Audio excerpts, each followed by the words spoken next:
কড়াইতে তেল দিয়ে এলাচ, দারচিনি, লং, স্টার ফুল, তেজপাতা দিয়ে কষিয়ে 1.5 কাপ পেঁয়াজ কুচি দিয়ে লালচে করে ভেজে আদা বাটা, রসুন বাটা একটু পানি দিয়ে কষিয়ে নিব। কষানো হয়ে গেলে কাঁচামরিচ বাটা, পোস্তদানা, কিশমিশ, সাদা গোলমরিচ বাটা, বাদাম বাটা, জায়ফল, জয়ত্রী বাটা আর একটু পানি দিয়ে আবারও কিছুক্ষণ কষিয়ে নেব। কষানো হয়ে গেলে জিরা বাটা আর একটু সস দিয়ে প্রায় 30 মিনিট আমি কষিয়ে নিয়েছি। এখানে আমি মুরগির মাংস, টক দই, মরিচের গুঁড়া, লবণ দিয়ে ম্যারিনেট করে রেখেছিলাম। সেই মুরগিটা দিয়ে আমি এখন প্রায় 10 মিনিট মুরগিটাকেও কষিয়ে নিয়েছি। কষানো হয়ে গেলে হালকা কুসুম গরম দুধ দিয়ে রান্না করব। রান্না হয়ে গেলে পেঁয়াজ বেরেস্তা, একটু কেওড়ার জল আর সেদ্ধ ডিম দিয়ে আমি 5 মিনিট রান্না করব। রান্না হয়ে গেল, এখন ডিমটি তুলে নিব আর মুরগির মাংসগুলো একটি বুলে নিয়ে এখান থেকে আমি আধা কাপ মশলা তুলে রেখেছি।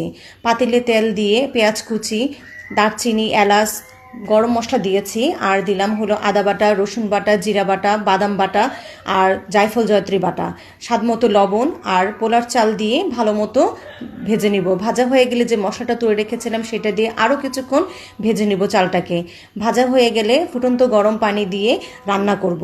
আর এখন দিলাম 1 কাপ কুসুম গরম দুধ আর একটু চিনি দিয়ে আমি এখন চালটাকে রান্না করে যখন পানিটা শুকিয়ে আসবে তখন কিছু পোলাওর চাল তুলে নিয়ে যে মশলাটা বাকি ছিল সেই মশলাটা দিয়ে আবারও কিছুক্ষণ নেড়ে উপরে মুরগির মাংস, বাকি ঝোলটা, পেঁয়াজ বেরেস্তা আর যে পোলাওর চাল তুলে রেখেছিলাম সেটা দিয়ে আমি উপরে ডিম দিয়ে পেঁয়াজ বেরেস্তা, একটু কেওড়ার জল আর সামান্য ঘি দিয়ে বানিয়ে নিব খুবই মজাদার মোরগ পোলাও।